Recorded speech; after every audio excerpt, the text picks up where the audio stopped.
I don't really feel like setting up my camera, so you're gonna get this machinima representation of me. Enjoy.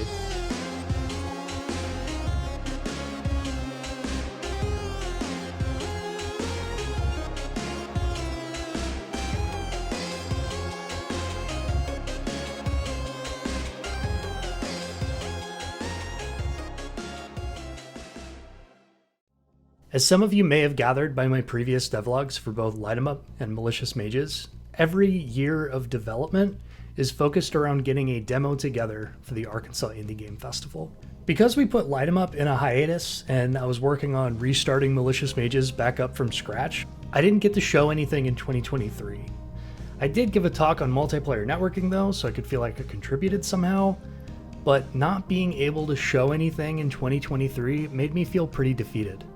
That festival, for me personally, is like a showcase of all the work I've done the previous year, and a chance to get feedback to make sure the direction I'm moving in is a good one. I know no one is out here like, oh, Thomas didn't show anything, he must have been sitting on his ass all day. But to me, when you have these multi-year personal projects, when another year goes by of that game not coming out, you start to feel like the archetype of the unemployed novelist living in their parents' basement. I'm working on my book. I swear it's going to be great. It's going to get to the highest publishing numbers. It's going to be awesome. You'll see. Just wait. Are you going to publish my novel? Then leave me alone! And showing something progressively more developed at a game festival makes you feel like you're making progress and actually creating something, rather than just spinning in circles, not getting closer to release. Since I didn't show anything in 2023, I made it my main mission to get something playable in 2024. As you saw in the last devlog, a lot of my dev time this year was spent getting the foundation of the gameplay up, and making a bunch of multiplayer backend systems to get everything working around networking smoothly. My goal was to make sure that all of the network issues we had with Light 'em Up were taken care of in the very beginning. Happened with you. Oh my god, there's your creepy ass fucking ghost. Holy shit. God. Oh my god. That death animation is so goofy. Hey, Hey. I'm here. Yeah. Okay. The plan for the 2024 demo was to make the 2021 demo, but with the new design for the game. 2 fully playable characters, Ada and Cool Cal, with attacks and spell abilities in a fleshed out multiplayer environment where the players would fight to capture the orb and bring it back to their base. He's got to hold it in there. He's got to hold it in there for 5 seconds. Give me the shit. Give me the shit. No, fuck you. Fuck you. Fuck you. Fuck you. Fuck. Give me that. You have to. No, And you have to be holding it too. Oh god. All right, we disconnected again. By the time August hit, I was 2 months away from the demo. I had the beginning of my node-based magic system, I'll talk about that in a later video, and Ada had a full attack setup. I had a really smooth and proven multiplayer lobby system, a generic savable settings system, and I was starting to get Cool Cal ready, when suddenly I was hit with a lot of life that needed my direct attention, and I was forced to put the game down. This task board is a snapshot of where that left off and what my plan was to get ready for the demo. I was not able to get a demo ready for the Arkansas 2024 Indie Game Festival. Is what I should be saying, but woo yeah, we got a full playable story mode demo with cutscenes, a tutorial, 3 enemies. I made the boys from Light 'em Up canon and you fight them. It's got puzzles, it's got lava, it's got a fully explorable environment with dynamic loading. It's got it all. Morbius sweet baby, let's go! So here's what happened. I had some really bad news and took about a month to sit and deal with it. I canceled my plans for the 2024 demo because Cool Cal was still a long ways away from being playable and feeling good, and I didn't want to try and figure out the logistics of running a big multiplayer playtest like we did for Light 'em Up back in 2022. We get to the middle of September and I'm talking to a lot of my friends, and a lot of them are saying the same thing. Thomas, are you sure you can't show any of Malicious Mages? And at first I was putting my foot down. I said, I have things I need to deal with. I need to take a break. But on the other hand, I was like, there are a lot of systems that already exist that I might be able to turn into some kind of showcase. The end game plan for Malicious Mages is to have 2 main parts of the game. You've got the story mode and the multiplayer. The story mode is going to be this semi-linear campaign where you unlock other characters to aid you throughout the game, And the multiplayer is going to be a very casual PvP version of the game with different game modes and objectives. I had already created the base of an enemy AI because I was making a generic actor system that every type of being in the game would be a derivative of to make sure that everything behaves the same. Plus, I wanted some kind of test dummy to help test combat. I had already started to work on a game mode behavior for story mode that didn't care much about score and was detached from the multiplayer setup with its own game manager. I pretty much had all the foundation to create a small demo of the story mode. So, before I talk about the initial plan for this, I have a serious problem with scope. That's going to be a common theme for this devlog, just fair warning. I was like, oh, I'll make a demo of the story mode, huh? I'll just write out the entire first act of the game in its final form, and we'll make that easy. With voice acting and everything, I wrote dialogue scripts for the first act. This was on September 8th, 47 days before the demo. I had planned out the different enemies you'd fight, a boss battle, all the different story elements. Yeah. So I quickly realized that wasn't gonna happen, and I continued to pout and say, I'm not gonna make a demo for IndieFest. My perspective at the time was, whatever I show, I want to be part of the actual game, not tailored specifically for a demo. If I'm gonna crunch, which should be used extremely sparingly, I wanted it to be for something that would be part of the actual release of the game, something that would bring me closer to the goalpost. A lot of these ideals came from documentaries and interviews with the original Bungie team back during the development of Halo 2. In those interviews, they talk about the Halo 2 E3 demo, which coincidentally just became released to the public, and how making it was a misdirection of development. That show that we showed was amazing and tremendous, and we worked like crazy to make that show great. And that's always your first clue that you're doing something wrong, is if you're working on the show and you're not working on the game, you're gonna be in trouble. Because all that work you put into the show, whatever that is, the more of that work that's throwaway work, the longer it's going to take you to actually get caught up on the game and make the actual game.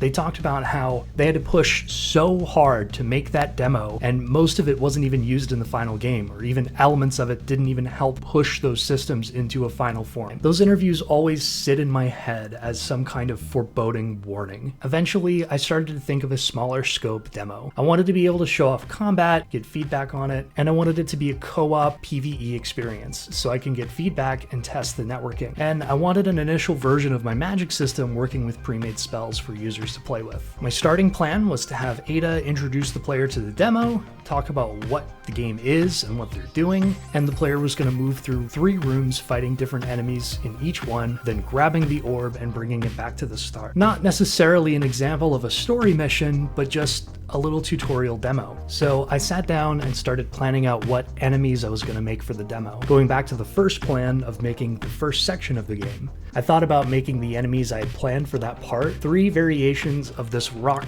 golem type enemy. You'd have a mounted turret that fires projectiles, a little grunt guy, and a big hulking heavy guy that you can only damage if you hit him on the back. But I started to get worried about making whole new character models for these enemies. I was trying to keep things scoped down, so I want to make as few new assets as possible, including animations. I had a low poly model of the heavy rock guy from the 2021 build, but I was starting to get a little worried about making a big heavy enemy. I wanted to just focus on making basic grunts, just the most basic combat you can get. So I took an inventory of what models I had, what types of enemies I wanted to demo. I wanted a light, medium, and a ranged enemy. For the light enemy, I decided to make a new model inspired by the choo-choos in Wind Waker. Just a really basic shape that would wobble around. To make it fit with the story, I made it so that they're minions of the big bad, the Wind Drag, and they share the symbol on top of their forehead. Also, I thought it'd be funny if they explode if they get aggroed.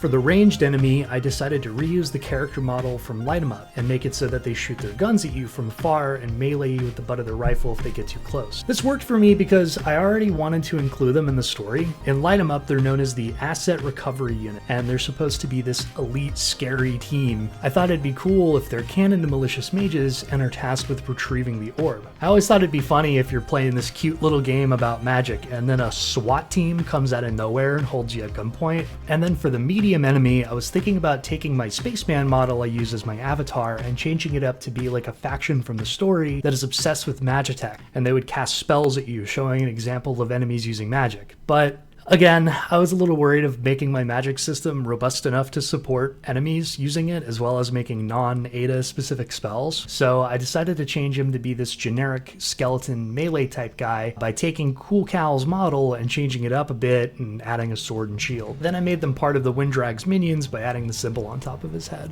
Thankfully, I use the same base rig for any character I make, and I work in relatively the same scale, so it makes copying animations from one person to another pretty easy with some adjustments.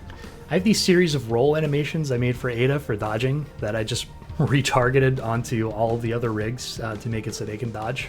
I had this lizard enemy guy I made for a game jam back in June, who I also ripped the sword from for the skeleton guy. I was able to reuse a lot of his animations and put it onto the skeleton, just a little bit of tweaking. Now that I had a plan for all of the enemies you were going to fight and started to finish out their AI in a test scene, I took inventory of everything I wanted to accomplish for this demo. This was on September 19th, 36 days until the demo. I listed every system that already exists in the game and every system that I needed to create. With time being sensitive, wow, pronounced that really well. With time being sensitive, I wanted tangible, possible goals that I could actually do. I made a list of these objectives, kind of like milestones, and I wanted each thing to be something that would be part of the final game, at least systematically, something I could use later, but would also help me tie this demo together. Okay. Right here, I want to take a pause and tell you that this is the point where everything went out of hand. I finished the demo, but at a cost. This devlog is about lessons learned. I just hope that you can take this experience and use it to evaluate how you are planning your milestones or demos. I'm not saying this experience was a waste of time. The scope of my game as it exists today has increased tenfold and really kickstarted development in a good direction, but the way I went about it was definitely not healthy. It's a tale as old as time with game development, a lesson that I thought I already knew because I've experienced bad crunch in the past, but when you're in the mindset of achieving a milestone for a demo, you don't think as clearly. All you think of is obtaining that goal. Demos need to be planned for and scoped for well in advance, and if something happens that changes that plan or that scope, the answer is to not change everything to meet it no matter what. Just say no to the demo, pull back, re-strategize. It won't be the end of the world. So, I went into ClickUp, the task management service I use, and I made a list of what I thought at the time was everything I needed to finish what I had planned. I think I used this list as a way to convince myself and those close to me that what I was doing was okay and that it wasn't out of scope. Look how small the list is. But the more I started to work on things for it, the more the list grew. I don't know if it was just me desperately wanting a solid demo for the game, me wanting to prove that I'm actually working on a game with a tangible end goal, or if it's just me being numb from what I had going on previously that had me pouring 100% of my time already. But the scope of this demo, which was supposed to be a smaller alternative to previous plans, just kept growing and growing. It started out really well, scoping and planning accordingly, but then it just kept growing out of control. This graphic for the level design that you saw earlier isn't a design I made for the demo. This is something I made for the sake of this devlog. This is what I had in my head before everything went out of scope. When it came time to make an actual plan and design for what the level would be, I started making a puzzle dungeon. This is what I both designed on paper and made for the demo. I legit don't remember what made me want to do a big puzzle dungeon rather than the small 3-room design I had. It kind of just happened. I probably just wanted some kind of vertical slice example of what an actual level in the game would be, but I put pen to paper and designed room after room, immediately starting to model it after the fact. The idea was going to be this big bad's tower. You'd fight your way up through each level, solving puzzles in between. You'd collect keys to unlock doors. You'd look straight up and see the orb, and you can look down and see everywhere you've been. I had an area outside where you could walk up and see your goal, and then when you got there, you could look down and see where you came from. You get to the top of the tower, and then suddenly you'd get ambushed by the ARU in a helicopter, and now there'd be a new enemy you'd have to fight. They would suddenly be in every area of the tower you already were, and you'd fight them as you backtracked. But the ARU would be a different type of enemy, different faction. So they would also fight the skeletons and the blobs, so you could choose to either run around them and let them duke it out, or you can fight all of them. The environment was a big challenge for me. I had never created this kind of walkable set piece. Usually on games I was a part of, somebody else would make the environment, or I would hire an artist to help me. Again, as terrible of an idea as this was, I really did learn a lot. Making all of this made me feel like I can make the environment for the actual game, actual levels the player will play. A lot of things about modeling started to click and make sense. I've been modeling for years, and I thought I knew how to UV, but doing this really made me understand it. I made procedural and repeating textures, I made a trim sheet.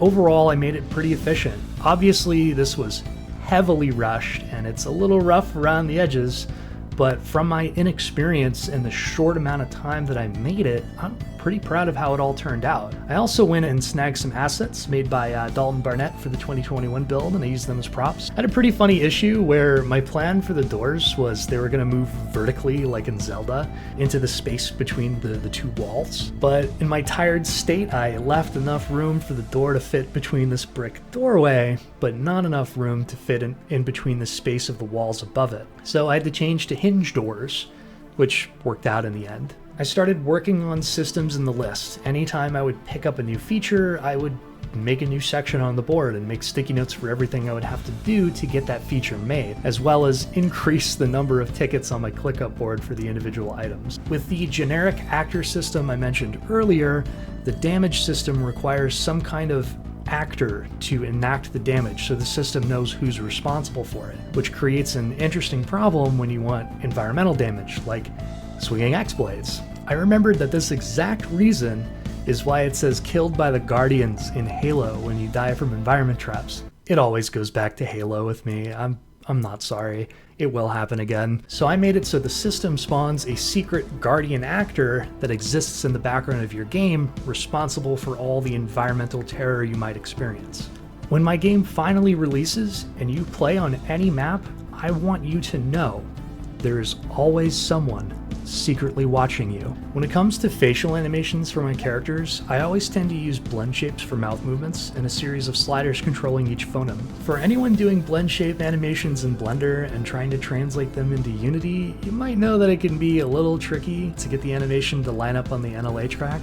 There's only one tutorial that covers it, and it is super old, so quick spoiler for it, the trick is to set your dope sheet to shape key animation, push down that shape key animation onto the NLA editor, line it up to the NLA track with your rig animation, and then that rig animation track will have the shape key animations associated with it when you export it into Unity.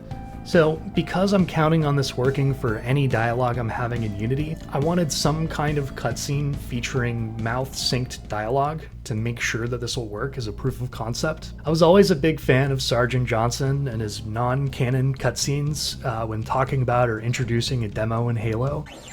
What you good people are about to see is an operation in progress. And I wanted some kind of funny animation with Ada introducing the demo. I got a small script put together, and I got Ada's voice actress, Allison Burke, to record it, and I got a first pass put together. Since it was only a couple of weeks to the demo, and I had a lot more to do before the demo was done, I unfortunately had to cut it, but it did give me a lot of good insight on how I can get lip syncing working. Here's a small snippet of it playing in Engine. Hello, my name is Ada Lydecker, and welcome to a fourth wall breaking experience designed to introduce you to the world of malicious mages. My partner Taylor has been possessed by the Wind Drag, an evil spirit hellbent on destruction. It's up to me to save her, and I need your help. The week leading up to the demo, I had a lot going on, so I told myself the demo had to be done on October 13th.